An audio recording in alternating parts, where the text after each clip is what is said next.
and football to reach even higher heights. Tumeona so many countries in Africa doing it. We have seen Morocco doing it. We have seen Egypt, Tunisia, and now also Tanzania is doing very well when it comes to matters local football. So we just want to dissect and see how far Kenya can go and what we can do to make sure kwamba also Kenyan football in Africa outside the world. And by the way, funny thing enough is that Collins Chenje alichezea Charlton juzi when they won 1-0 against Southampton, and guess who was the player of the match? He was. So at the end of the day, you know that it's always very important for us. It shows that we can do it as Kenyans and we can always make it pale nje. So what can we do to make sure we don't only have one Collins Chenje, we can even have even more people. Also, we are going to dissect and talk about the AFCON. Tumeona kumekuwa a lot of developments so far, given that we are slightly like 1 year and 3 months hivi to the day, because we are almost approaching March. So pia tutakuwa tunaangalia how can now Kenya, apart from the football world, how can we also now gain momentum and also learn more from CHAN, and also what can we gain from AFCON, so that at least after the AFCON, Kenya does not become the same again. So today in studio, I have one of my guests. One will join us later, but sasa tuko na mmoja aitwa King Josh. I just let him introduce himself, tell us what he do pale nje, and also how excited he is about Monday. Kama anahoga na Monday blues kama sisi, or he is okay. Josh, okay, how are you? I'm fine, thank you. Karibu sana kwenye show. Shukran sana. Yes. So tell us what you do, who you are, and where you come from, where you'll be, and maybe in terms of football wise, where you are. Yeah. So yes, I'm King Josh. Currently, I'm a law student at the University of Nairobi.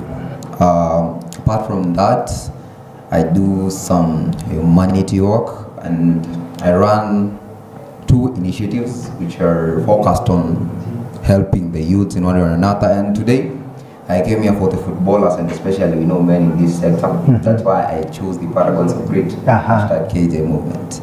Men in football, they like this. So it's a good thing. So they're usually champion for mental well-being, the mental stability of all men out here, and also some tinge or touch of tunasemanga samaki mkunje angali beach. I believe these men that you are raising now, I usually try to put the effort, maybe children and beyond, some charity things here and there, so that I can be able to have some maximum effect.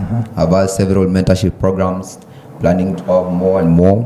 For example, yeah, that's definitely 8. And about football, we all know I'm a City fan, so that tells you where you are. Where I am.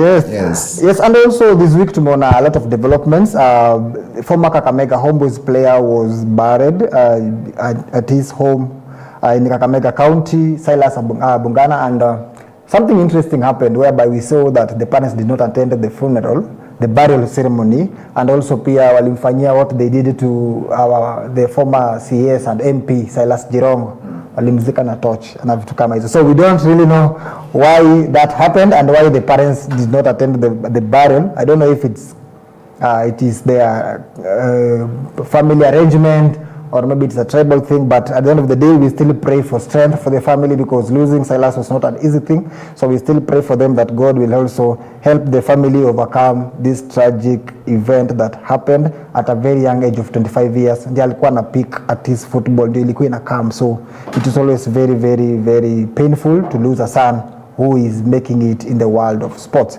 So our prayers and thoughts are with the family, even as they now come to terms with now never seeing him again. So let's rudi kwa football, because we know Pia Silas was part of this football. Now tumeona AFCON is here. Na CHAN tuliona vile ilikuwa, especially kwa ticketing. Tuliona a lot. Tickets zinaenda live, but is nauzwa by 2. System by 2:30 nasema all tickets are sold out na vitu kama hizo. So given that tuko na a lot of things to learn, tuko na vitu mingi tutaongelea, but wacha tuanze hapa kwa tickets. Maybe what is your focus, what is your thoughts on how we should handle matters tickets come AFCON 2027? Okay, what I believe in is sometimes it's system failure, okay? If you would have looked at that issue from the moment it all began. We find out that they have been sold out. Sometimes people aren't there, or they're flocking the entire place. You have several crowds, all those battles here and there. So for me personally, I do believe that we should be having some proper, like as the government, for example, because it was playing a very good role in terms of ensuring everything is okay and on matters this football. So they should be working with tech firms, these giant ones that we know all over the nation, and actually you can involve as many as possible so that you can have a centralized sale of tickets. And furthermore, one thing that I saw again is not having a certain number yenye ambayo inafaa kuwa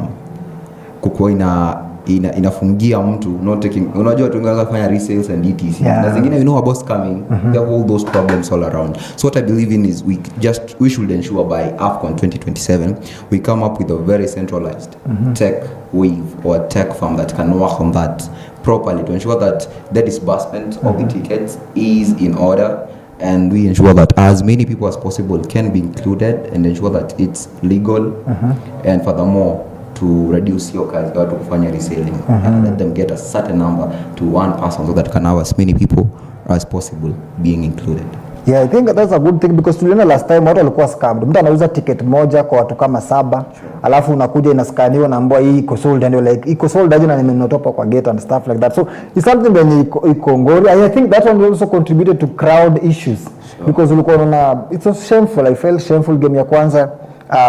Watu wanavunja gate because wana feel we need to be in the stadium and stuff like that. So in terms of now, because these are lessons we are learning from CHAN, na AFCON ni bigger because at least CHAN ilikuwa local players, hatu kuona kina Mane wakikuja Diallo. Although this time mtu atakuwa anakuja kama yeye ni fan wa Man U, anakuja kuona Diallo. Huyu ni wa Arsenal, anakuja kuona mtu fulani. Man City kuna kina Semenyo wanakam. You see, so Nuri and stuff. So there will be a lot of people who are coming in. So in terms of crowd, because pia I think FKF has a long way to go, na pia the government with it in ensuring that hakuna hizi stampedes zinakuja pale. So in terms of maybe wewe kama fan, what do you love to see in terms of how we handle fans moving forward?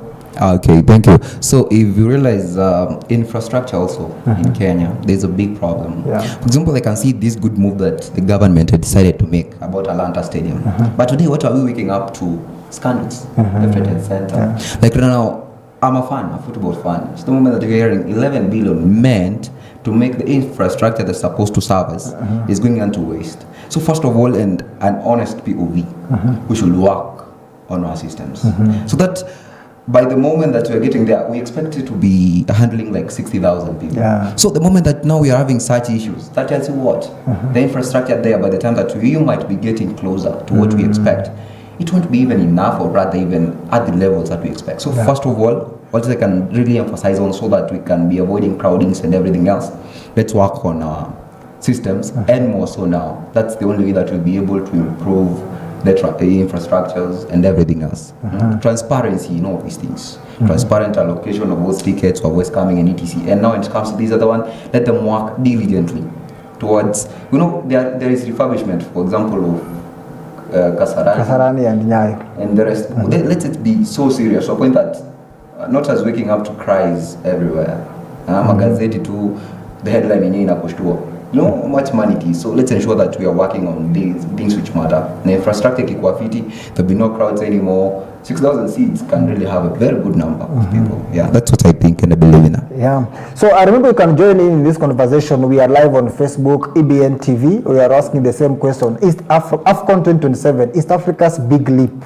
What can we gain from AFCON 2027, and what are some of the lessons that we can just maybe learn from CHAN 2020? Ilikuwa 2025 but waliandika ilikuwa 2024 kaandika 2025 because of that delay yenye ilikuwa pale. So what can we learn from CHAN, and maybe what can we also gain as a country and also as a footballing nation, because Kenyans apart from siasa wanapenda mpira alafu rugby, alafu wanawake kuna wale pia they love women. So mtuambie what can we gain from that? The conversation is on. Also you can engage me pale kwa Gladson Obamu ama Gladson Madin also on Facebook. I also had posted the same question. Tell us, what do you think about that? And also if you also have any other question that you think is important for us to discuss today, feel free to ask us there, and we'll sample some of your questions. Also, if you have maybe a comment on any of the developing stories in Kenya from AFCON, from Kenya Premier League, also English Premier League, which we'll be talking about later,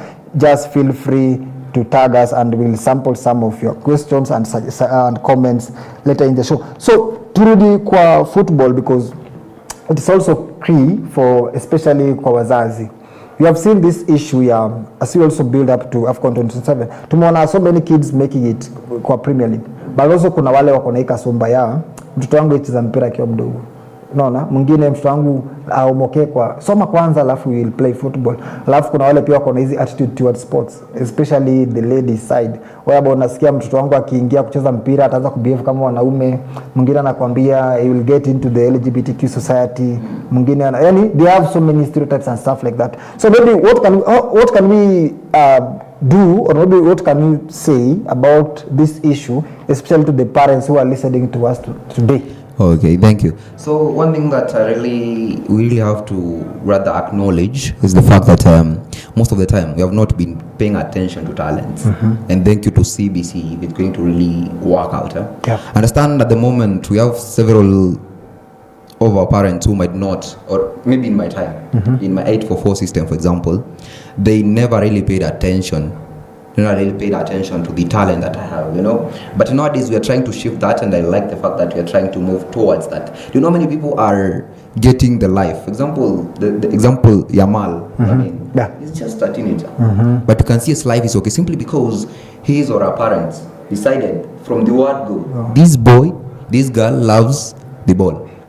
Why should we not let them? You know, one thing that I'm going to ask our parents to avoid, not only our parents and actually everybody else, these cultures or rather myths, misconceptions here and there, on not believing that this thing is good for all of us. You know, some of things which can make you a billionaire without a lot of struggle, not even business. We just speak of artists, athletes, you know, athletics. This is a very good thing that can move all of us. So what I'm going to say is that for us to be able to move even these parents, they might not be wrong, just that the old system has shaped them to believe that my studies, I have to do this, I have to be a doctor, I have to be a lawyer so that I can be able to make it in life. It's high time we change the perspective and the view. Let's, as far as we are trying to introduce these new systems, let's also mentor, teach our parents. They might not be so wrong, but honestly, we have to inform them that the essence, how much even these people make. Somebody like that young man, you can use him as a very good example for Kenyans today. He earns over 200 million pounds. Do you know how much money is that? Even some people in some careers will never make them. Yeah, that's true. So what you have to do is appreciate the fact that this guy, as far as you're seeing the talent in your child, allow them to go for this thing. It's really important as far as they love it. And you have seen some people who are making it out here also. Victor, one of our very own. And they're okay out here. So this talent is good, this skill is good, allow them to enjoy and also understand that. And also our systems, let them invest in parents. As you're telling the kids, go ensure the parent understands the importance of the same. You've got a good topic here, CBE, whereby tumeona pia kuko na hiyo especially mtoto akitransition to grade 10, tuko na hiyo sports and art as part of anasoma kama subject. You know, get alafu pia kuna hii culture mostly naionanga into European nations, mtu anaingia study na mtoto kwa mabega, mtoi ana celebrate this famous boy mwenye wakati Manchester United were playing against Lyon, mani kipigwa 3 hivi alianza kulia and it was all over the place. Then after hapo when United equalized and scored the winner, still the same person was put on board. So do you think also that is also part of maybe helping your child identify their talents early? Ajue kama mimi I'm really interested in football or I'm really interested in something else. So do you think also AFCON 2027 can also be a good place where parents can gauge the level of interest watoto wako now in sports? Obviously exposure. This is what we call exposure. You know, instead of just keeping your child at home, allow him or her explore.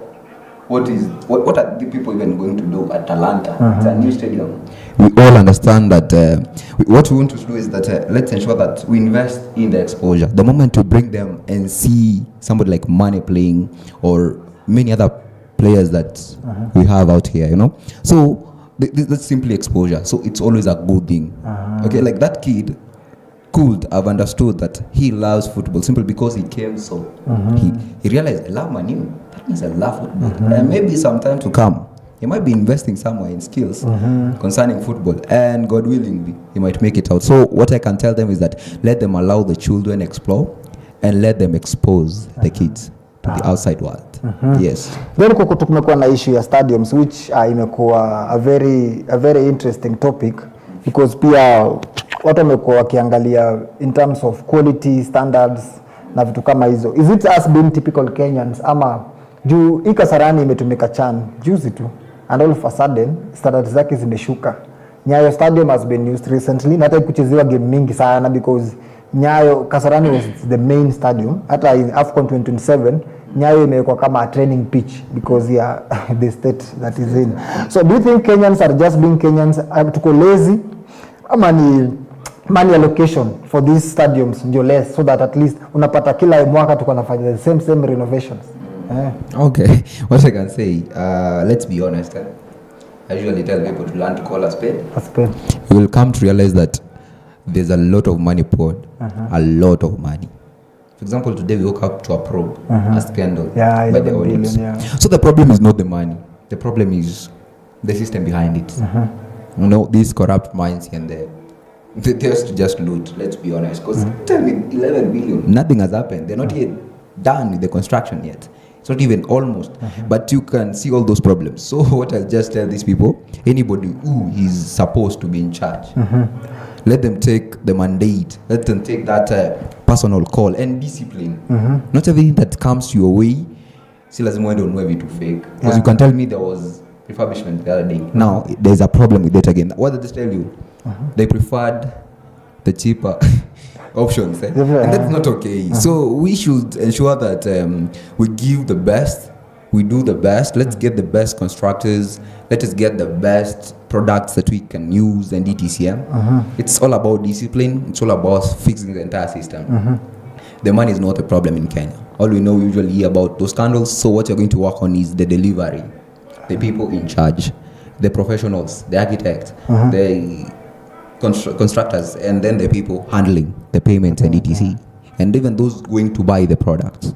So we should work on that on a daily basis. It's all about discipline within the person and being honest. Those transparent allocations, those transparent moves from those in charge, that makes a difference, and everything else will be sorted. Yeah, I think that's something people should be looking at. Sasa I imagine AFCON is giving us the pressure to renovate the stadiums. Now after 2027 we don't have any AFCON. So it will be interesting to see how far we go in that regard in terms of our stadium. Alafu pia kuko na hii issue ya people don't understanding the mentorship that also happens in football.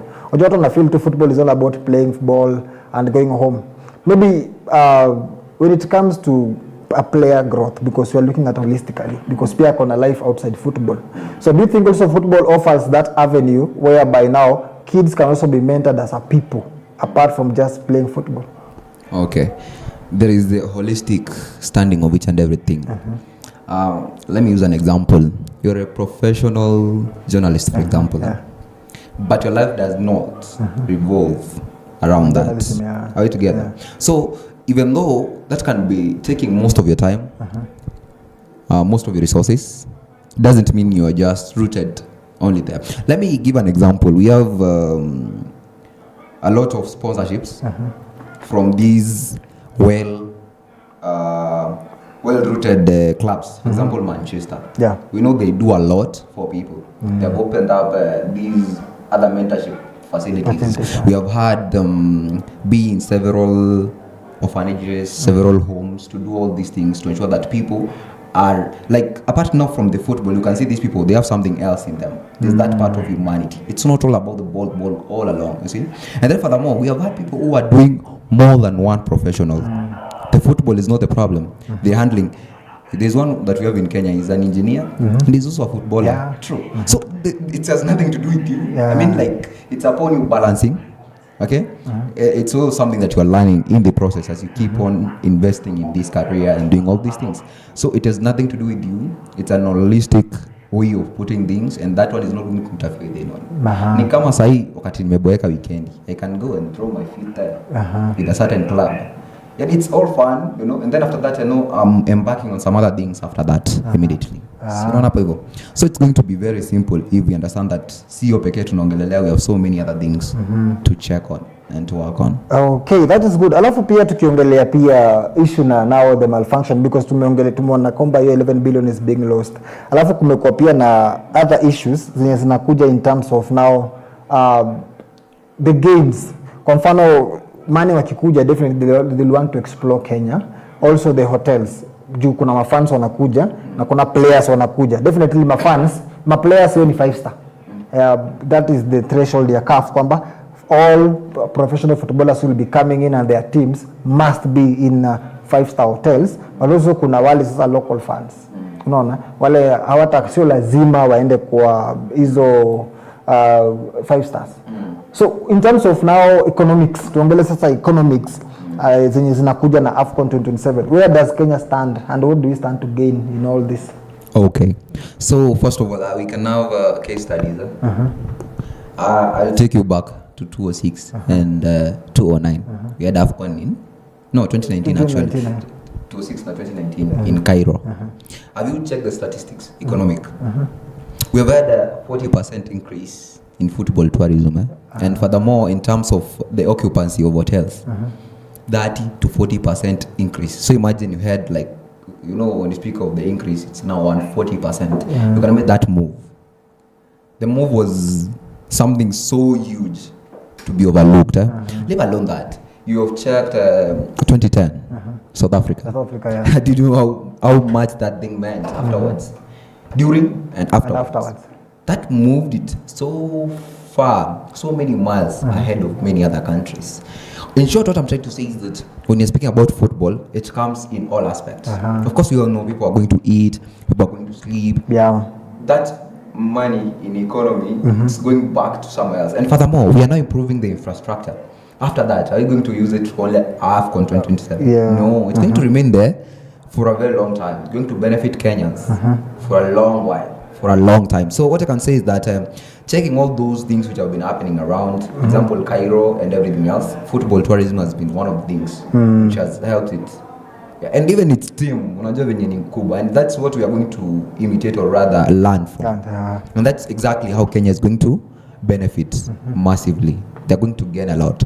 In that, we are going to gain through infrastructure, the improvement itself. Even the Talanta Stadium, they're not going to use it for AFCON alone. Yeah. It's upon us now to take that grassroots football to these places. These avenues are going to be so good for their training and to further their talents, their skills to another level. Furthermore, checking, kama ukiangalia tumesema kuna wenye wanaenda kutumia 5 stars ndio.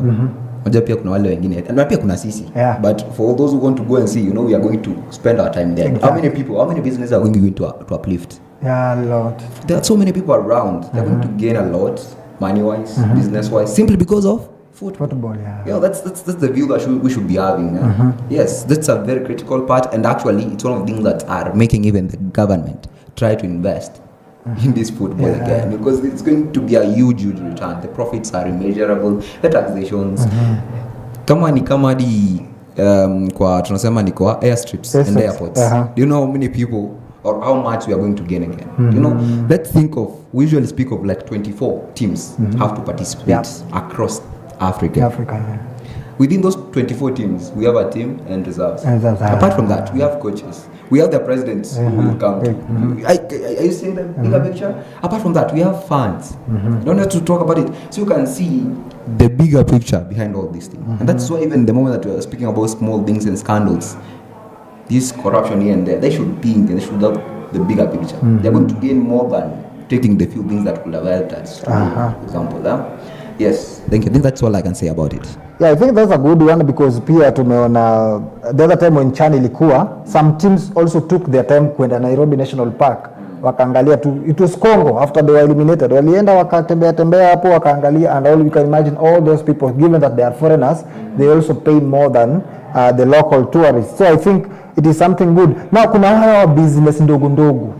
Kuna wale pia unapata mtu mwenye akona vitu zake. So how can they leverage here? And maybe from the football world, kuna vitu ambazo zinapendwa. Maybe someone is there thinking, nezaje ingia hapa kwa okay, I cannot do the bigger, but naweza ingia hapa katikati kwa hizi dogo. What can watu wenye tu ni kwa business ventures, how can they now chip in kuingililia na vitu gani zinakaa tu na football zinaenda na hivi in terms of business? Okay. Business wise, and how these people can, okay, let's think this way. We have a lot of funds venye tunapenda kujivalisha. You understand? Okay, can you be creative? Go think of something that Maldini is going to wear to represent Kenya. Something crazy, some good mask, something fun. The moment I'm going to come there with my 20 people to end up to Iva, that's already money. So you go make it, come sell to me. Leave alone that. What else? We have these simple flags that people carry around. No, that's also money. They wanna go get the material, make them. The moment I'm getting in there, nasi za Kenya peke, all countries, exactly. So go bring them. We're going to buy actually. Leave alone that. We do eat snacks actually, not even the big meal or the bigger meals. So with those snacks, to be get some good bulk stuff. You see. Be sure we're going to buy. I'm going to couple for that long. Go get some water. Good amount. You're a business person. Kuja uza. Yes. It's unajua the numbers are so huge. For to even try to leverage the entire thing. So a lot of people are going to make fortunes through simple things like those ones. Without even knowing. People are going to gain. So I think I'm going to try one.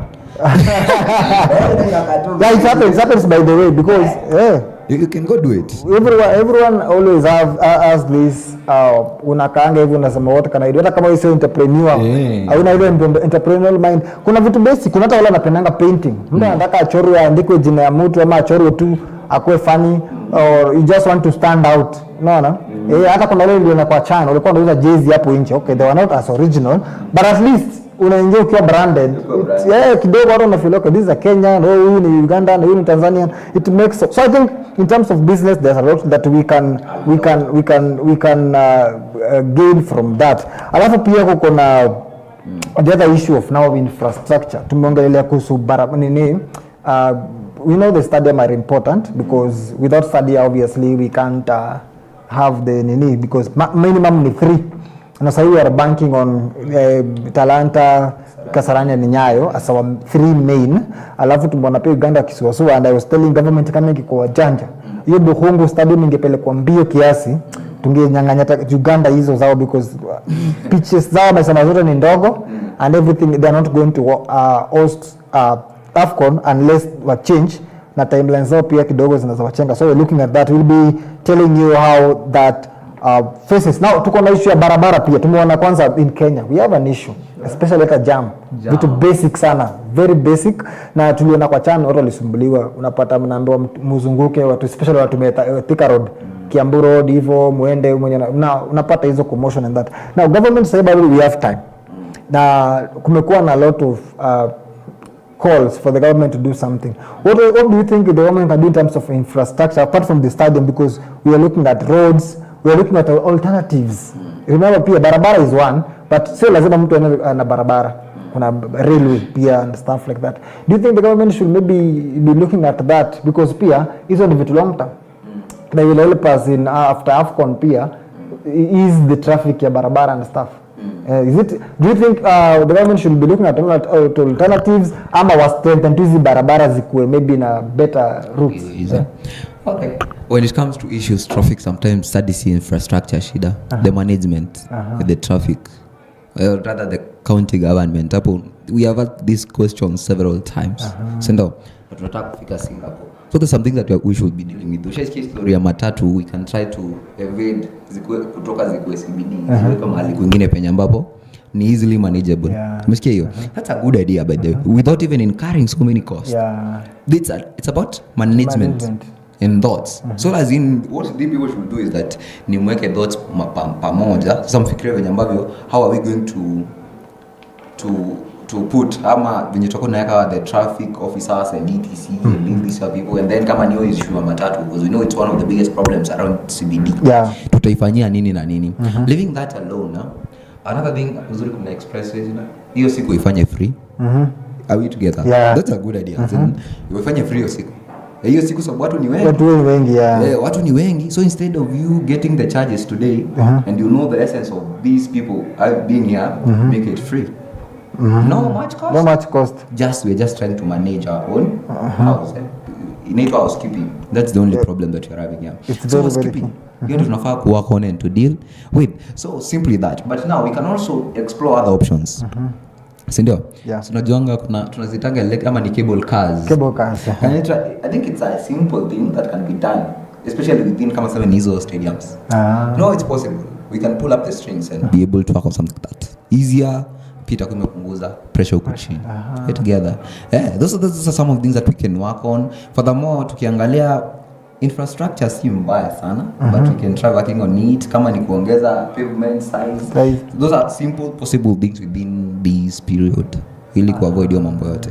But what I can tell them is about thinking, consolidating the thoughts, and now ni housekeeping. We decide kama ni match, hata kama ni your time and maybe beyond time, ambiwe within CBD tunafaa kufanya hivi na hivi na hivi. Let's carry from this other side. Hiyo tutakuwa tumesolve shida nyingi sana. I think that's it. Yeah, I think ni kitu yenye government should be looking at juu. Ukiangalia pia, we will not be risking juu unaona kama team sema kama they are coming to Kasarani, maybe from Westlands, they will need to maybe also kuingia kwa system in terms of tuseme kwa mfano mtu atoke West to town, then from town and navigate through maybe Limuru ndio ingi Thika Road akuje mpaka huko. So I think ni kitu government should be looking at that, ndio kusikue na hiyo congestion juu kama ni team ina fight game ni ya 4, they should be in the stadium by 1 or maybe 1:30. So we can't be risking that inasikia team imekwama kwa jam ati it will be crazy. So I think infrastructure is very very important. Now we will gain because when we have better transport system, it also means kwamba even in future watu wanakuwa na options. Mimi nasema why should I use barabara na kwa rail yenye kwa hapo tulijengewa moja juu kuna ile inapita anga mpaka Mwiki huko. So I think it's something the government can be looking at, but it's something that we will be also be pushing to one kama government will also think of that. So as we close this first session here, what is your tell us your takeaway from what is happening so far in terms of preparation, and also maybe your comments on what now we should be maybe working on in the body to work on side. Yep. I think my greatest takeaway so far, looking at everything that's happening around, there's a deficit, a big one, for preparation. Yeah. We only have 1 year before this time. Yeah. So they have to act quick. And then furthermore, mambo ya morals, discipline, bana, we should not be speaking about it bana. Kenya on the day, sasa asubuhi tunaamkia vitu za scandals, the moment sisi tunajipanga tukijua, unajua vile inabamba watu. You know, people are so happy that all of a sudden somebody can make you even get frowning the entire day bana. You know, as in these are simple things. So for me, let them work on that, discipline, kukua sewa fiti, and then hizi vitu zote imagine tutakuwa tumesolve. At the moment I think it's good, and then wajitume more. We only have 1 year, ama watakuwa kwa wengine wana consider kutoka. Yeah, it's always good. Let's do this and it's ours. No, and that could benefit even beyond. Kama hizo stories za cable cars, install them without any remorse, without a second thought. Weka ukiweka, and then ukishaweka, you know it's going to benefit us beyond and even now. Yeah. And that's all. Let's work on us. Yeah, I think that's a good one. Kumekuwa na a lot of takeaways from you, even how you can leverage it. Kama wewe ni mkulima mdogo, be creative. Utakula pesa mzuri sana hapo when AFCONs come to Kenya, and also as a country. Hizo stadiums zinatengenezwa, they will give us options, especially in Kenya Premier League, whereby Kasarani imefungwa na haijafungwa, Nyayo imefungwa na haijafungwa, zinatumiwa chini ya maji.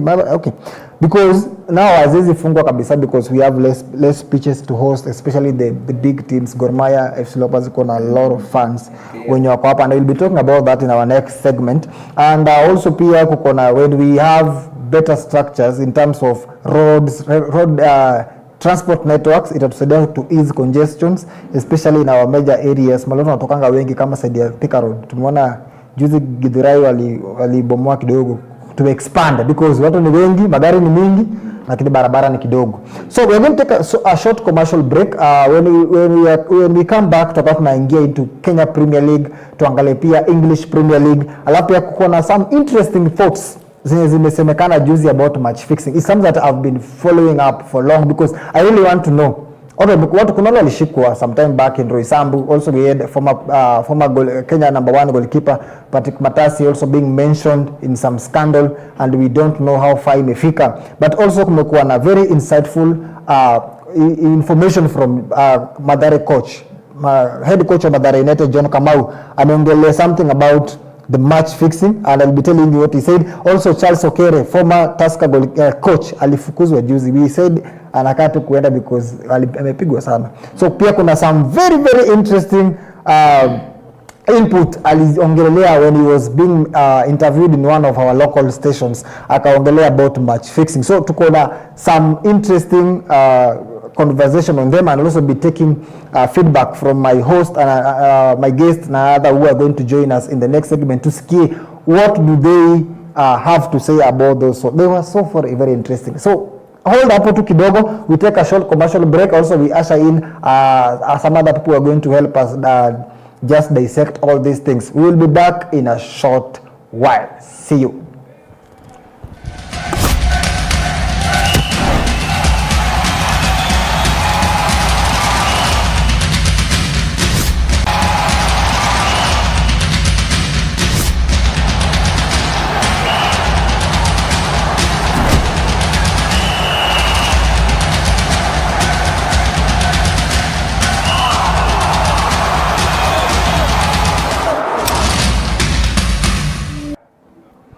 Yes, welcome back. When we went for a short break, we were talking about East Africa's big leap, AFCON 2027, and what are some of the lessons we learned from CHAN 2024, which was 2025, and also what can we gain as a country when that is happening. If you missed that segment, obviously you can still catch it live on Facebook.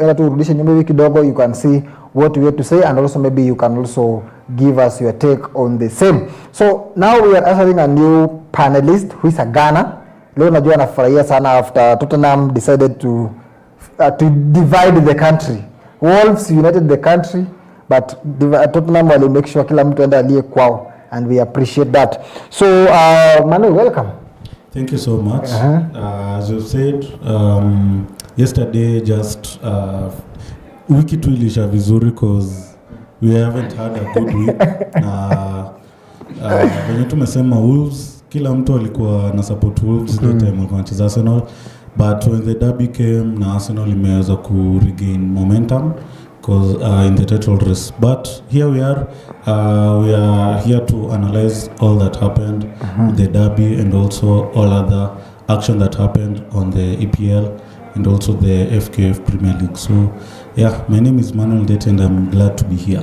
Yes, karibu sana Manuel. So maybe if I just give us a quick results that what happened in Kenyan Premier League before we pick in a few zenye zilikuwa very interesting. One of them is Kakamega Homeboys. They were playing against Sofapaka, wakashinda 2-0. We also had Shabana wenye walipiga Tusker with their new coach Minet. Walifukuza Charles Okere, but the new manager didn't bounce to Tusker because Shabana Torebore iliwachapa 1-0. Kariobangi Sharks and Mathare continued their struggling campaign by drawing 1-1. Murang'a Bandari 3-2, and Joe Waithera, that guy is balling. Alifunga timu yake kitambo, alikuwa anachezeanga Bandari before coming to Murang'a. Alifunga bao mbili, but they were not enough for them to win against Bandari as they went down 3-2. And also we had Nairobi United, and it is going to form our topic for today because the second goal was very crazy.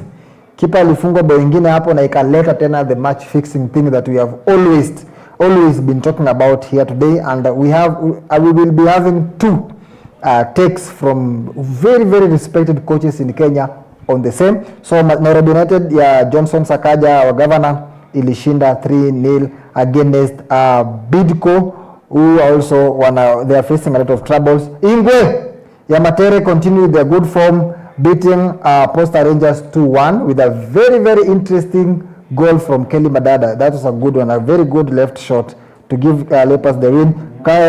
Police Derby ilikosa kuleta mabao as APS Bomet na Kenya Police pale Police Sacco walitoka 0-0. Mara Sugar with their coach Manoa alihepa after hiyo game alishinda na akaenda aliakuongelesha hata players, so kuna hiyo uwezekano kwamba he might be leaving Mara Sugar, but they won 2-1 against Ulinzi. Then Gor Mahia de Kogalo wakapiga KCB 3-0. So let us focus on those who are in the title race because the rest don't actually matter, Manu. We have FC Leopards who won 2-1 against Posta Rangers. Also we have Kakamega Homeboys wenye wanavizia hapo na Sofapaka which they won 2-0. Then we also have Gor Mahia wenye walipiga KCB ya 3-0. So tuangalie vile things are shaping up. Do you see anyone topping Gor Mahia? Because Gor Mahia now they have 6 points, although wamecheza one more game, but wako na 6 points ahead of FC Leopards, almost 8 against the Kakamega Homeboys wenye wanamfuata. Nairobi United walikuwa na so many games in hand, but they're not winning consistently, so I don't know if they will actually get up there. So do you think hii ni ya Gor Mahia to lose or bado other teams are coming up? Well, tangu waende hapo juu the top spot, sijaona kama wana slow down at all. Na kiangalia venye hizi teams zingine pia zina perform, unaona teams kama FC Leopards na sana Shabana wanakaza na hapo juu kwa sababu na pia Kakamega Homeboys. Hizo ni teams zenye zimekuwa fiti season na wameendelea kukaza na hapo juu kwa top spot. But tangu tu Gor Mahia iende hapo juu, na tumekuwa tukiongelea pia about FC Leopards, wamekuwa in a good run, but also unaangalia form ya Gor Mahia imekuwa top sana tangu waingie hiyo top spot. So na feel ni kama ile time yenye walikuwa draw on points kati ya FC Leopards na Gor Mahia, hapo ndo nilikuwa na WFK tuone nani ndo anaweza chukua like the top spot. But from the way I'm seeing things, na say Gor Mahia kuna advantage. Of course they have played one game extra. They look in a good place. Like they are slow down unless hizi teams zingine kama Shabana and sana FC Leopards waweze ku catch up. So do you think it will now go down to matters experience ama quality of players? Because also yes, Gor FC kona one game in another CFC, most of the teams wako na a game in hand against Gor Mahia, but also a game in hand is just a game in hand. Si ati umeishinda because hakuna mali imeandikwa, given that you just have a game in hand you will win because people can draw. So do you think it will go now down to experience ama quality of players ama ni nini itakuwa sasa the X factor in now determining the winner? Mimi naweza sema hivi, like for Gor Mahia, for them wataiona kama they really need to win this league because of ile phase yenye wamepitia na the poor season walikuwa nayo last season. Naona itakuwa a must win for them. So I feel like also pia juu wako hapo, experience will also play a matter because wamekuwa in this position quite some time.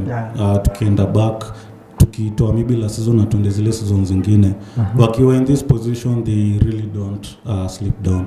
So we can talk about experience and also the intensity, the fact that they really need to win the league this season. Yeah, that will be something tutakuwa tunaangalia because Gor Mahia ni number one, hao ndio wameshinda titles mingi, so they have that upper hand in terms of experience, na pia wamekuwa wakiforce a lot of teams zenye ziko na a lot of pressure kwao na wamebobea. Then FC Leopards it's close to wanaingia karibu 20 years bana in ni kama 17-18 of not winning, so they are still trying kujifunza. I think this is a 19th year because 1998 mpaka sasa I think 18 years, so it is something tutaona tuone kama they can really change the narrative or something of that sort. Now turudi kwa issue na kuvuta makochi, because I always don't know when things go wrong. Josh, maybe you can just give you a perspective on this in terms of what you think. When a club is performing poorly, should it always be down to the coach ama kuona something about it yenye tunaweza maybe factor in tuseme hapana, this time wacha msalaba yanguke mahali pengine, ama coach ndio the back stop the coach and that's it? I think okay, kwa team unajua pia kuna owners, sponsors na kuna kuanga na wachezaji wenyewe na tuko na coach, but most of the time umekuja ku realize the coach anakuanga akibeba lot. For example, angalia Man U that change wamejaribu mara nyingi, you can see. So that is why hadi kama task wameamua kumchomoa. Naende tu we hope that kuna hiyo view kila mtu players sometimes pia we should also narrow down to the players themselves pia because wengine wako na shida. So we have to be honest with ourselves, but most of the time and what I have seen in football history or in football generally, bana coaches carry the day, as in wako na more impact to the entire team than hata kama we are going to consider the players, the owners and etc.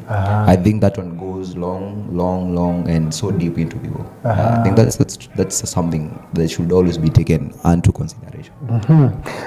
Mami tukikuja pia kwa another thing yenye pia inachangia a lot of teams losing games ni dubious goals zimefungwa. Na I want to try to my level best to say as it was said by the two coaches without changing a thing. John Kamau the coach wa Mathare United alisema hivi ya kwamba mimi kulingana na mimi maoni yangu ni kwamba there is a lot that needs to be done when it comes to fixing matches and also how to run a football team, na akasema squarely ana blame vitu tatu. Number one, akasema kwamba the parliament is failing us kwa sababu the Sports Act haina a way ya kudeal na gambling na ya way ya kudeal na mambo na match fixing. Hakuna regulation, that's why unapata kesi mingi zikienda huko wanashindwa. Sasa huyu atabitiwa aje in terms of atashtakiwa na nini? Hakuna hiyo legislation. So alisema parliament imewafail na this something they've been pushing hata since Sir Bob Munro akiwa hai before aage, may his soul rest in peace. Wali push from then. Sasa pia patron wao ni Aaron Cheruiyot, the majority leader wa Senate. So I don't know if they'll be pushing with him. So yeye akasema hiyo ndio 1 2, akasema kwamba also something else niko hapa ni kwamba coaches don't wafanye due diligence when it comes to scouting. Hawa wanaona tu keeper tijua ametoka Tusker, wacha nimnunue. But a follow back. Akasema yeye kama coach uanga na before alete keeper ama any player aendanga naangalia previous matches kwamba huyu keeper amekuwa error prone, amekuwa onana in short. Ama ni saindi ameanza. Is it a trend kwake before you blame match fixing? Huyu keeper yako sawa ama yuko sawa in terms of kwa nini hata anatoka kwa hiyo timu nyingine akikuja kwa yako. So amesema hiyo ni 2. Then 3 anasema kwamba kwake yeye as a coach I believe in match fixing because yeye anajua kwamba a player can have a good day and a bad day because hizi ndivyo vitu zina happen in matters football. That is what John Kamau said. Then kuna Charles Okere, former Tusker coach, alikuwa anahojiwa in one of the stations juzi tu after amefutwa the other week. Akaulizwa kwamba do you think match fixing iko? Akasema yes, and it has affected me as a coach because some of these players mtu anauza game just because amekosana na coach. Anasema coach tutanijua, anaenda anaongea na betting firms, ana fix your match, anasema I will either cause a penalty or I'll just play poorly. Kama ni keeper anaamua tu to receive DBS question, na akakuwa kategoria akasema kwamba you can crucify me for saying this but I kama Charles Okere nasema kwamba match fixing ina happen in the Kenya Premier League. Now these are two coaches unamwongea. Moja kidesign anakubaliana nayo John Kamau because akisema hakuna sheria za kumaanisha anajua iko lakini hataki kusema, but Okere was blank kwamba it's happening, kwamba so many of these goals being conceded, hata penalties zinapeanwa na poor defending, it is down to players. Wajalipo poa, so mtu anamejam anagam back to coach. Mwingine ni kwamba tu yeye ameamua tu because I want to earn more, anafanya vituko zake akijua pesa yangu iko mahali fulani. Others wamebet huyu keeper ata concede bao fulani ama anasema game itaenda 1-1. So wakishafunga huko anajua it is my turn to make sure kwamba hii 1-1 inaenda through, ana consider very crazy goal.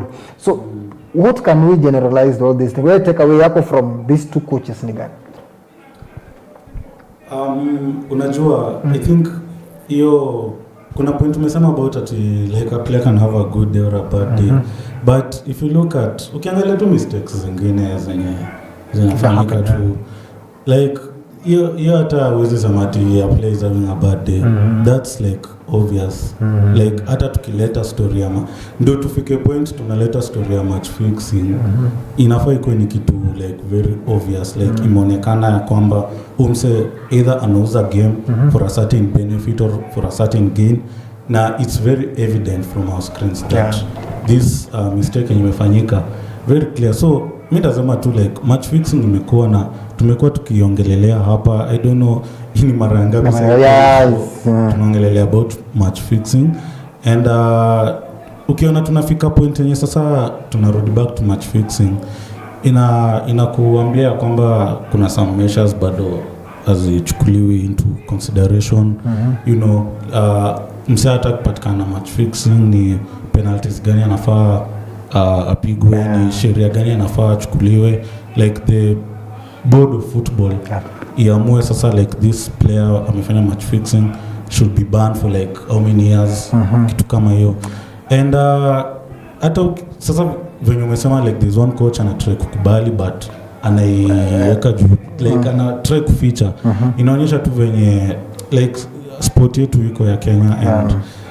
And that's why wase wengi nikawa nacha like mafans wanarudi wanapata thrill ya Kenyan football, but because of things like this match fixing, sata anacha kuwatch Kenyan football because of these things, because somebody wants to get benefit from somewhere else.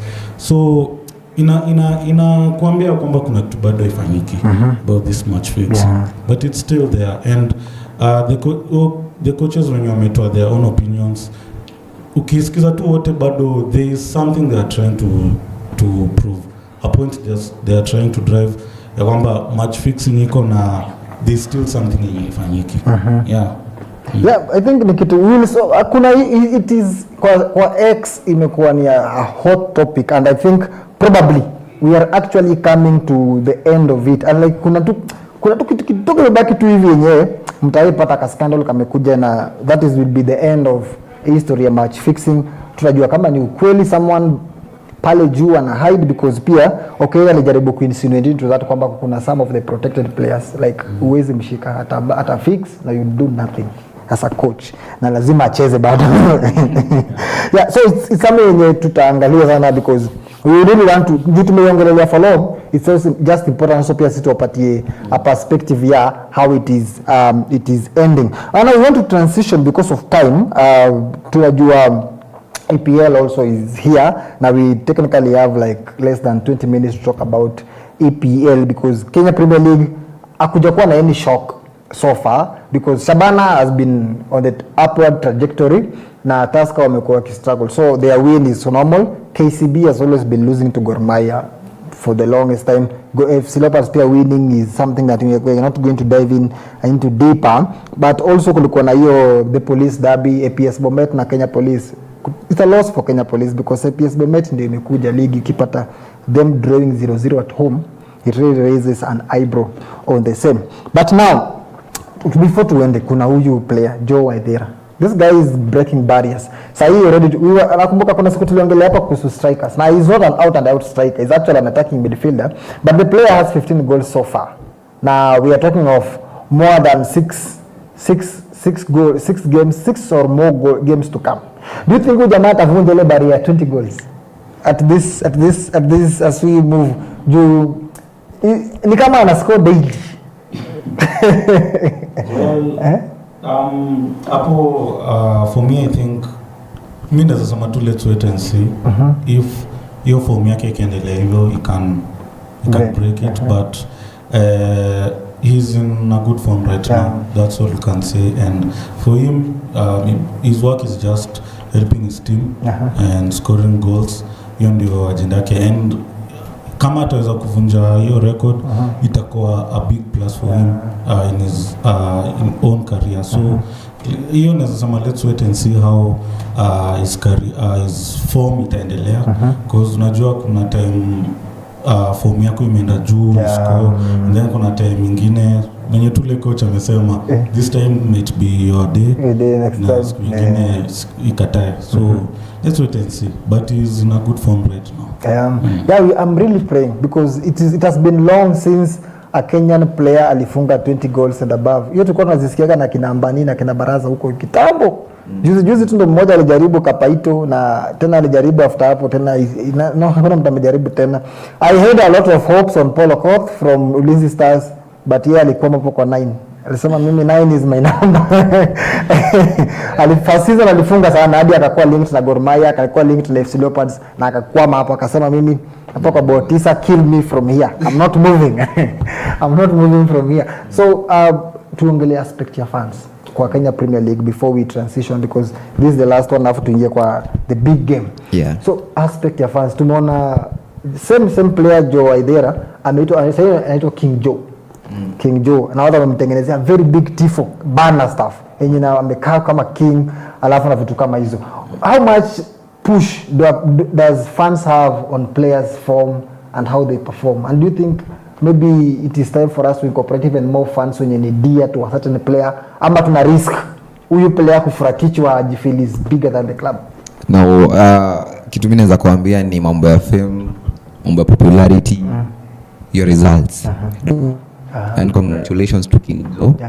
The captain Moranga si. Yeah. Ni bazenga. So let's be honest, like fans Okoti, fans Upewi, they come from what you do. Yeah, exactly. So actually, what is going to happen? I just tell him that keep on pushing, keep on doing what you do best. These people will always come up in numbers without you knowing. So your results make you. Actually fans have nothing to do with anybody. Ni kama hadi ukiangalia these established leagues bado unaona kuna mtu mwenye upendo kuliko wengine na kuna mwingine akicheza ni kama hayuko be knowing him or high so to say mambo ya fans is that and fanya kazi vizuri bwana Maldin will be your fans as in they like what you're giving them. Ni kama sasa uniambia amepiga 20 you will automatically be his fan. Kitu nangoja agonge 20 sasa hapa amejenga jina, fame, popularity. That's something that you don't even buy, you don't even need to worry about. Inakuja out of what you are giving out to people. I think that's what I can say from the bank. But kuna kitu kingine hii mambo ya you're fixing matches. I think that's very serious, but sometimes pia nataka tukue tu honest. Some of the things which zinaleta hizi mambo ni financial constraints. Tukue tu serious, kama ni kuwalipa, let them get some good payment.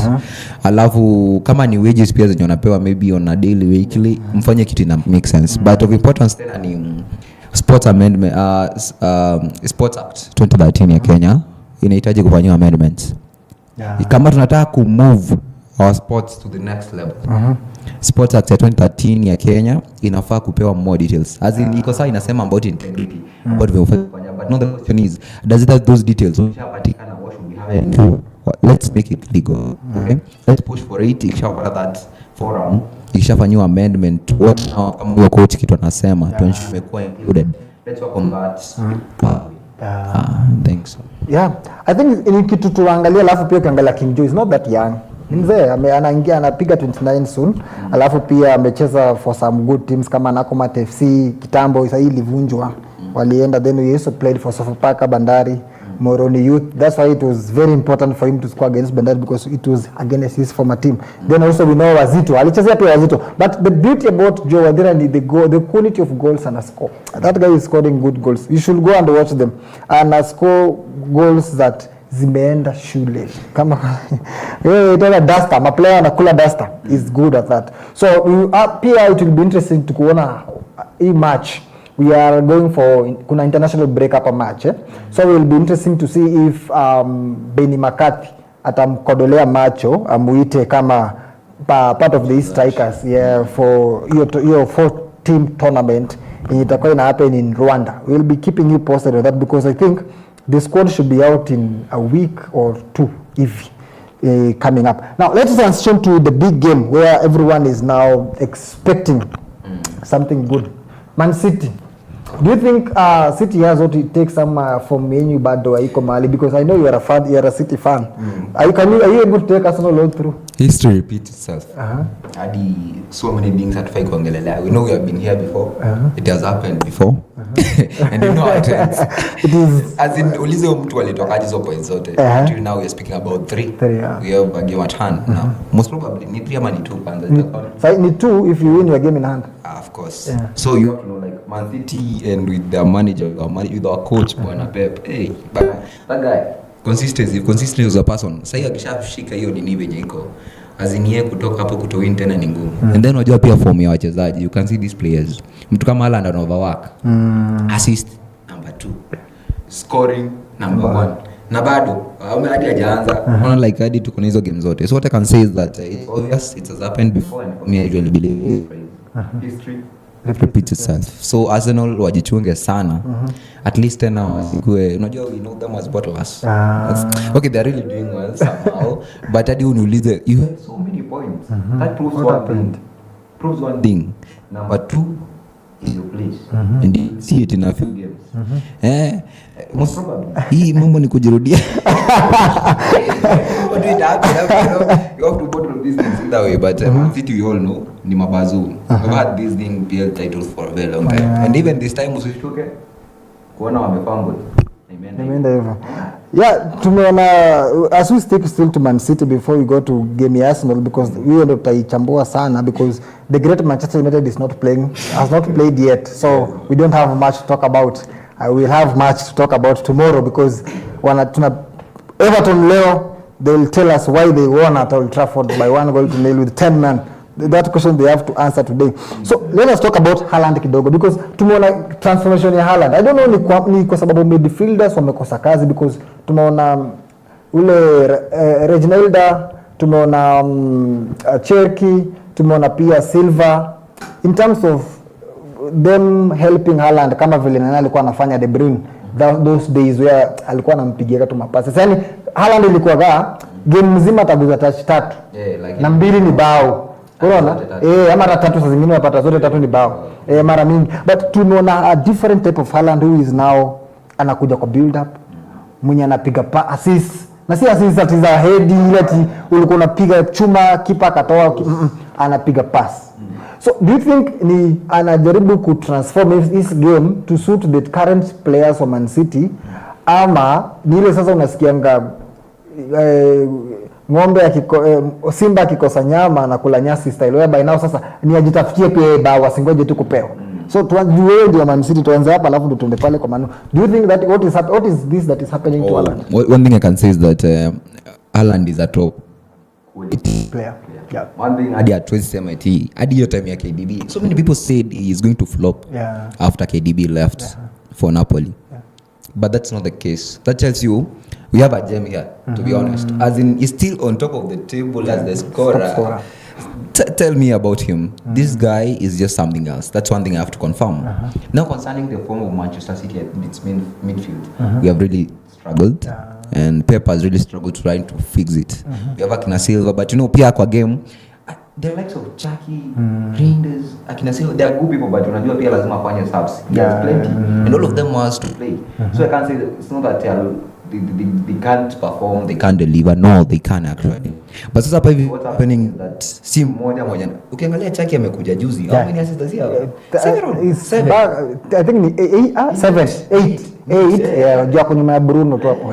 So this guy, as in, the problem is on the quality of players, and I see Adium say struggling, and then unajua pia ni talent. Ushaona pasi zake, let me ask you, utazipata wapi? Is now just a different. That is why maybe Haaland alikuwa na kazi rahisi, you know. So the problem is not even the midfielders who are there. They are doing their work. Anytime of a game, you'll see those passes too. In a Rabona stuff. These people are working, but the thing is that KDB was talented differently. His passes were top notch. Napo Haaland had nothing to do but wait and score. But now things have turned out to be something else. Haaland is top notch, and you can see him kuchezea. So for him, anajitoa left, right, and center. In that, so that means actually he can even be a midfielder. That's what he's proving nowadays. He's doing everything. So what I can tell is that we have the best players all around, especially with Haaland, for example. He's so good. It's not even about anybody. He's not depending on anyone. He's not becoming a top player that we would have expected to see. Si wakufidiwa tu. This is what I can say. Mani, do you think maybe Haaland pia anajaribu kuprove what wrong kwamba apart from scoring I can also play football, ama tu ni circumstance? I think tunajua, I think hii style ya Pep. Ile time Haaland alikuja, you know, alibreak ile speculation when you saw sema ati atakuwa England. He just came in and started scoring goals. And I didn't think hiyo ilikuwa style ya Pep when walikuwa mezoea kitambo. There was a season walikuwa wanacheza bila striker na bado walikuwa wanafunga mabao tu. So I feel like imefika ile point, you know, ni kama transition hivi. Pep anatry ku transition also with these other players. Sana I'll use O'Reilly venye ame transition like from amecheza like fullback amecheza midfield na anafunga mabao. So kuna ako ka transition kenye ni kind involved like all players. Tunaona Mamush pia anakuwa involved, it's ni ile tu like Haaland also is trying to be a team player kwa hiyo squad. It's not all the time itakuwa about Haaland scoring goals. Of course he's a prolific goal scorer. We've seen that, numbers zake ni crazy sana. So about his game ni ile tu like kwa team player, and also other teams trying to create other chances. He can also find himself in positions whereby he has to assist person to score. So it's not only like he's a striker, but he's an all around player. Kuna times atahitaji ku defend a set piece, vitu kama hizo. So I think si ati wasioneza wanatu ati mabozi imeshuka na mseme imeshuka form. Wase waangalie the other aspects of the game. And I think Haaland, despite also the goals, atakama hajakuwa akifunga mingi sai recently, kuna hizi aspects zingine anasaidia squad. And I think hiyo ni kitu muhimu sana kwa hiyo team. Talking of, because we want to talk about Arsenal and Tottenham, because that was the major game here this week, because the City one against Newcastle was huge too, but it didn't have so much heavy weight kama ya City. So we also had Aston Villa dropping points again. Time for Manchester United to reduce the points, but I don't know if they will do that, because Aston Villa drew 1-1 with Leeds. Alafu pia Brentford also walipiga na Brighton wakapigwa 2-0. Brentford so far this season they've been struggling so much. Chelsea, I just don't know what is wrong with Chelsea. I don't know, with all their 50 players, Chelsea can't just beat Burnley at home. You wonder what is happening with Chelsea. Alafu wanapata red card. Na bado wanapata red card. Indiscipline. They just other room is the same, but Chelsea, you need to check on your waist banner. We don't play football like that. Alafu pia tuko na West Ham, although sisi kama haters tuko kwa United opposition, but also when one of us is suffering we are happy, because also inatupatia time ya ku create your social distance between us and also Chelsea. So West Ham also, after their bounce against us, withdrawn a Bournemouth 0-0. Also Man City, yes, vile nimesema walipiga Newcastle 2-1 with Nico O'Reilly scoring the 2 goals, and the first one was a good header by the way, and a great assist from Haaland. Alafu Crystal Palace, they waliamuka tena after being down for some time, wakapiga Wolves, the mighty Wolves. Sisi tuliambia Wolves, just stop Arsenal. You can lose the other games, we don't care. Just make sure Arsenal don't win, and they did well. So wakapigwa as we had predicted, wakapigwa na Palace. Nottingham Forest lost to Liverpool 1-0. It was crazy. 97th minute walifungwa, the game ikiisha, like the last kick of the game. McAllister akapiga hapo kitu and they lost. Fulham wakapiga Sunderland 3-1. Tottenham kawaida yao, when they see Arsenal they become I don't know which team gani waza waita huko Kenya. Anytime Arsenal meet Tottenham, just know it is a big L coming for Tottenham, and they know. Now this time walipigwa mingi, 4 of them. Na wanasemanga the same wanasema, when you see someone anakuendea kinyume, don't mind about that person, don't mind about what he did, mind about the person. Nani alifanya hivyo. So the same thing, don't mind about the scoreline. Focus more on those who scored. It will show you how Tottenham are very useless as a team. So let us talk about Tottenham, because hii game ilikuwa ya pressure manu, because coming from a draw with West Ham, Wolves, and also another crazy draw against Brentford. And Brentford tulielewa because they had a good game. Like they took Arsenal toe to toe in terms of playing and everything. But Wolves 2-0 up, Arsenal winning. Ukiangalia vizuri, alafu kuna tactic fulani ile nisinya, it is Wolves and Arsenal are wasting time, and you're like bra, it is Wolves, like Arsenal Ateta, it is Wolves. How do you waste time against Wolves? Na uko 2-0 up, nisi 1-0 2-0 up, Trossard bana, kwanza Trossard alisinya sana kwa game, ameanza tabia mbovu ya wasting time. Na you don't win the league by wasting time. Na hata kulikuwa na statistics juzi imekuja ya kwamba Arsenal waste at approximately 20 seconds per throwing, wana waste. So alafu Ateta atakuja kwa siku moja atuambie how teams were wasting time. I'll be laughing. Hata baadaye complain about Brentford kusukuma kipa wao David Raya, and it was funny. It is very funny. Like alisema Brentford were playing anti-football. And it was crazy because if you look at Arsenal goals when they score corners, you will just be laughing. People laughed. Anyway, turudi kwa Tottenham, that is something that we will talk about next week when Arsenal play Chelsea. Because I know kutakuwa na very interesting something to talk about when it comes to corners. Because wote ni corner FC. Now, hii game Manu, it was... But then ilikuwa funny because Arsenal, Spurs, Chelsea, Man United, hizo timu nne wako pale juu in terms of scoring corners. Na si mbaya, scoring corners is good because it is part of the game. Yeah, it is part of the game. Now the issue inakwanga how you score them, because if you look at Manchester United, hatusukumangi keeper. Bana. We score pure corners yenye hata ukiona na yeah, exactly. That's what tumesema. It is part of the game. Scoring corners is part of the game. Now let us talk about the mental strength in Arsenal jana coming from two pressure games. Two pressure games. Alafu pia atataka kuwa na nerves za finally benching Odegaard. Is not from injury because mara mingi imekuwa ni injury imefanya Eze anakuja, then also Eze having the game he had, then Gyökeres for the first time in a very long time. Gyökeres is a very important game. I don't know if it's the quality of the defense ya Tottenham ama yeye tu game yake imetransform, though not taking anything away from Gyökeres because recently amekuwa akifunga, that's for sure. Amefunga some very nice goals hata when they were playing, was it Leeds?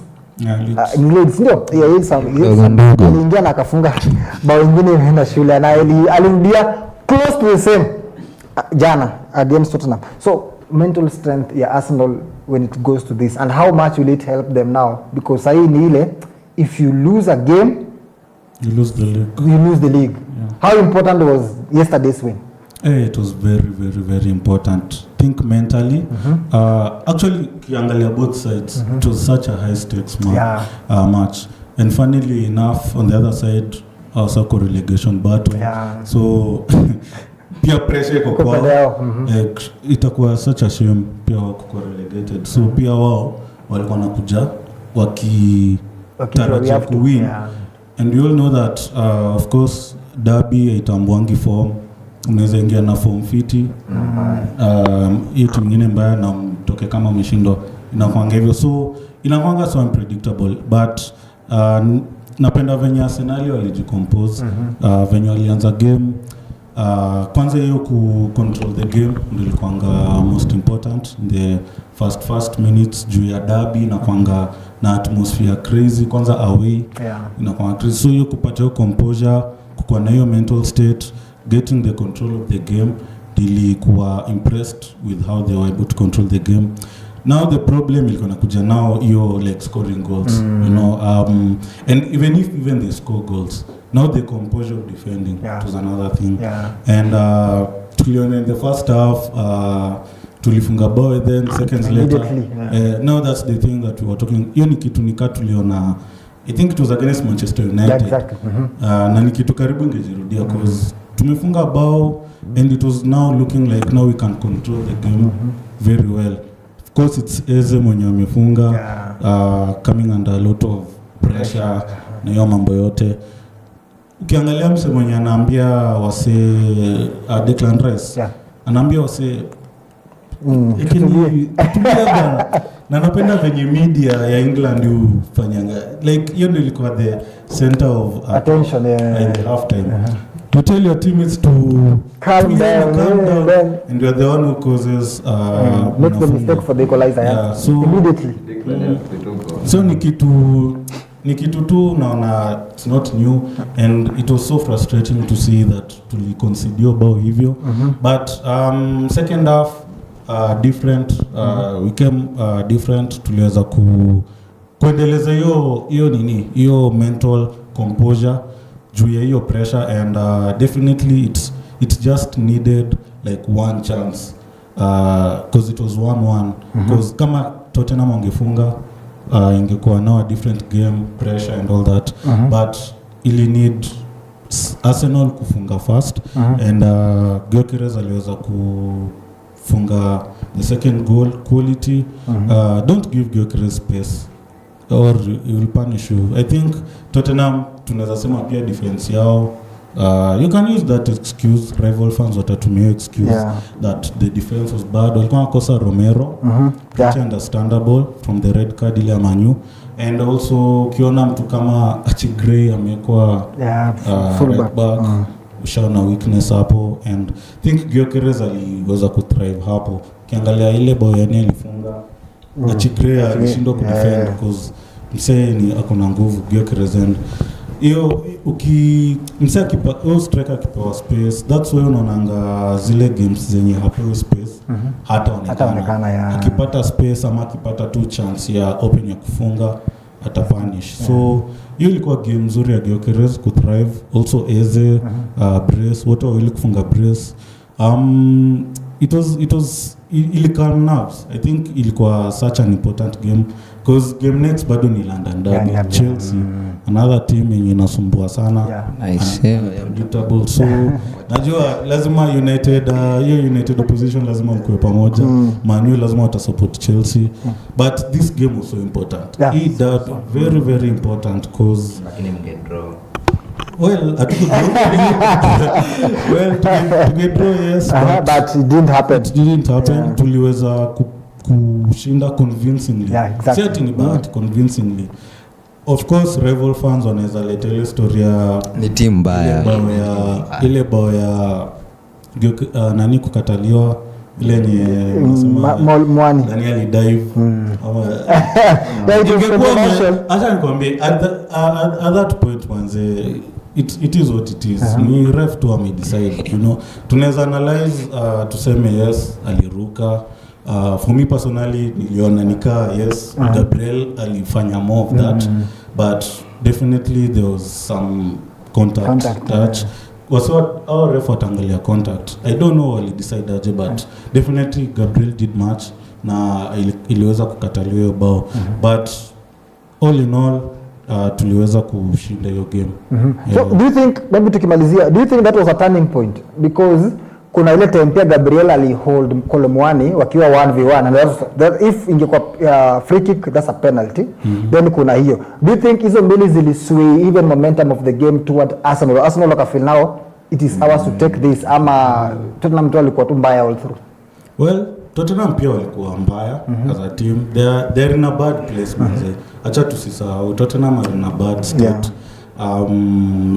In a point hadi wako on the verge of relegation. That's bad. But also ukiangalia pia nature ya game, it's a derby. Kuna fouls zingine unaona ina derby, kuna fouls zingine or contact zingine ref atasema I won't give because sitaki kuharibu momentum. Na hiyo stuff ya momentum ya game unapata ina affect either ukwe na the advantage ama ukwe disadvantage. Hiyo kitu now hapo ni on the ref side. Say kuna hiyo inconsistency sasa. Kuna game nyingine msatafanya hivyo isemekane it's denial of scoring opportunity equal red card. So it's just it's that same topic. Ya marefs kuko inconsistent, mara tunaangalia nature game, it's a derby, at kuna faults zingine will just let go. I feel sasa hivyo ndio ilikuwa cause kama hiyo ya Gabriel on Kolomwani. Ukianalyze vizuri Gabriel atakuwa anaangalia ball. Alikuwa anaangalia Kolomwani. He was just stopping Kolomwani from running.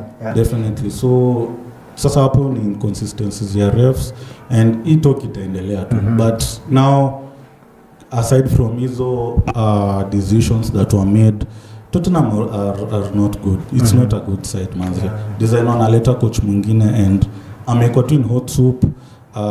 Coach Igotudo seti ni coach mbaya, ametrive Italy. Kuna teams za manage Italy na amekuwa decent. So is a team that at least hata kama ni kusema avoid relegation anaweza wasaidia. But right now West Ham, I think Nottingham Forest, tunaona sasa kama Nottingham Forest wamelose to Liverpool. West Ham no, I don't know how drama wamelose, but your relegation zone it's very tight. Very tight. So Tottenham wenyewe waji itakuwa shame manze wakiwa relegated. It will be interesting because I think we need to focus on also Spurs, because okay, go to the kuna kwa ile manager bounce. Ile team manager kikuja mpya, team needs to start winning. Hatukuona na Arsenal na Tottenham.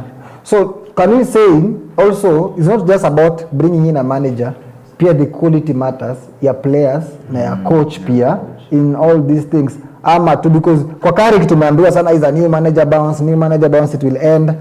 Chelsea pia tumeona okay they are unbeaten but draw ni mingi, so they're just hiding in the unbeaten but ukiangalia wins zao na draw ndio mingi, kwa hiyo unbeaten, so inakaa tu funny because there are 6 matches unbeaten, 7 sahi 7 matches unbeaten but draws ni 4, wins ni 3.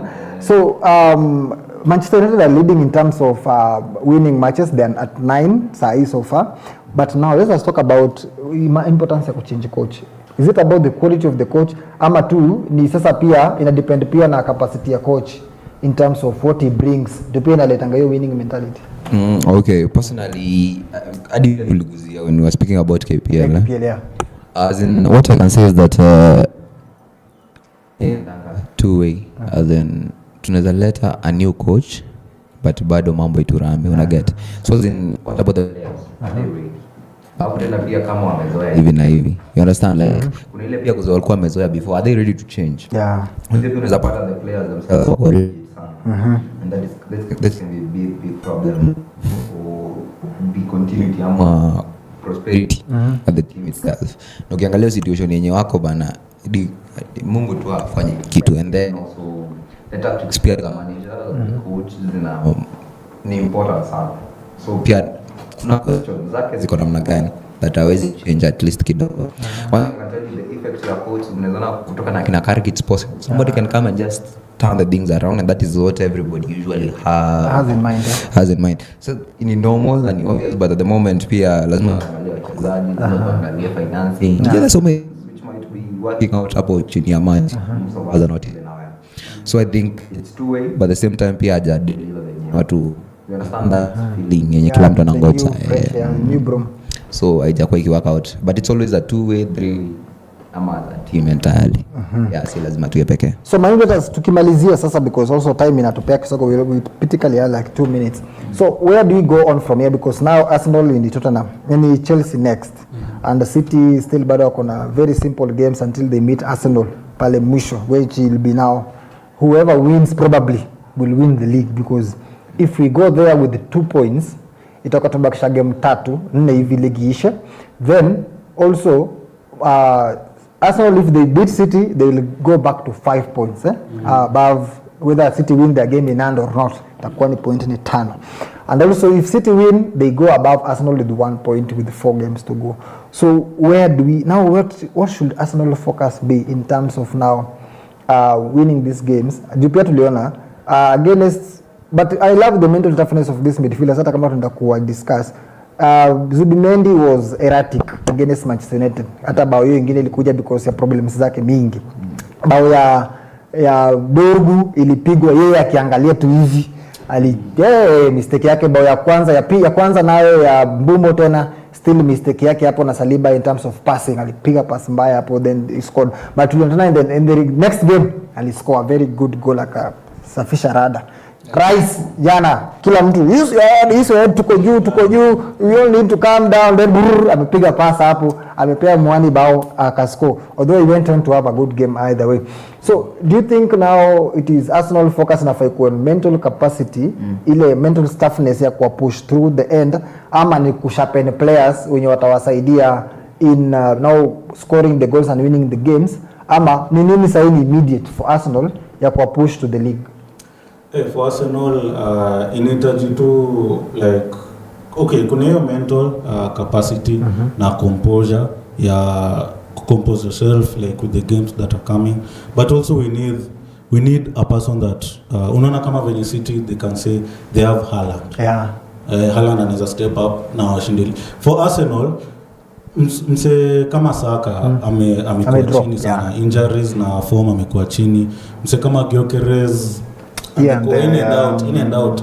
Sa inahitaji tu like wale wase wenye watakuwa wale deciders, like venye Eze alifanya against Spurs or Gyökeres, people like that, as in the team is iko sawa, but tunahitaji ule msaniza kill Na mimi naona I think should build on Gyökeres manze cause hiyo ndio game yenye ilifanya pesa sasa momentum ya kumpush sasa to the end. And also Eze tumejua venye imekuwa tangu ile North London derby hat-trick 18 games no goal. No goal actually hiyo ndio ilikuwa his first goal after the last so Arteta has to build on this thing. And also pia Arteta amekuwa na issue ya hizo squad selection is not fair, like someone like Eze amekuwa punished because of maybe committing an error. We can go back to ile game ya Aston Villa na akakuwa benched some games. Other players like maybe kina Zubimendi ile makosa alifanya, Rice ile makosa alifanya juzi, kina Timba wameanza kuonekana wamechoka. And we have people like nani White, though White na skill pata knock, people like Mosquera, Noga on the bench wanacheza fiti but Premier League hawana minutes. So I feel like pia yeye selection yake ya team based on the game physicality sana. Kuna game Zubimendi ezani physical. Exactly. Kama I think Brentford ama Wolves. Hiyo game ilitaji mse kama Nogard. Kina Nogard, kina I think White, kama kwanza hiyo ya Wolves Timber manzo alikuwa mbaya juu. Na ilitaji mse kama White ama Mosquera. Hata kama ilikuwa 2-0, narusha Mosquera ashikilie. So I feel like going forward itakuwa very important. Tunahitaji like Gyökeres to a step up, Eze a step up, because for me Odegaard Saka definitely okay akotoa hapo, but another guys Gyökeres na Eze ndio wasionaangalia sana. Hii North London derby ndio ilikuwa game ya kuwa pay momentum sana. Hii title race inakuwa ni wao ndio wamejeka kwa hii position by the way, like mlikuwa 8 points clear sasa mko say tunasema 3 ama 2-5 naona so 2-5 because City can draw, you never know, can lose the game in hand. Sasa the unpredictability of the Premier League we can base on the facts that tumekuwa hapa, City have been there, but now it's the Premier League, it can shock us anytime. So it's just all about mental composure. And we'll see. We'll just wait and see how it will go. For Arsenal, they just have to win their games. Na bado tujongelea Champions League. Kuna ndio hiyo Carabao Cup. There's a lot. Composure is so important up. So 10 seconds. Your closing remarks. Time imeisha. Okay. My closing remark is that Arsenal mnafaa kuweri manzi mbaya. Msikae tu akomfikiria hiko. Ni mbaya. Na game nyingine nakwambia Man City wana win. Na tunaenda top of the table. Si shukrani wadu. Shukrani sana. Thank you so much, man. Time is technically out of our sight. Na director wananifukuza huku. So thank you for joining us for this segment. The conversation still continues on our social media platforms, EBN TV, Glasson Madin on Facebook, on X, on Instagram, na all other platforms. Talk to us, tuambie, what do you think Arsenal needs to take the mile? What can Arteta do to make sure kwamba ana win the league back from Arsenal, who have been leading since game 3? So it will be interesting. So see you next week. Tukikuja tunaongelea what happened to Manchester United when they playing Everton. We also have the London derby to discuss, and also so much in terms of grassroots football. Remember tumesema kwamba hapa we focus on grassroots football. So next week also be having two amazing people wenye wanafanya a very great thing pale kukuza talanta mtaani. So thank you so much. I've been your host, Gladson Madin. I'll be seeing you next week on Monday, same place, same time. God bless you. Bye bye.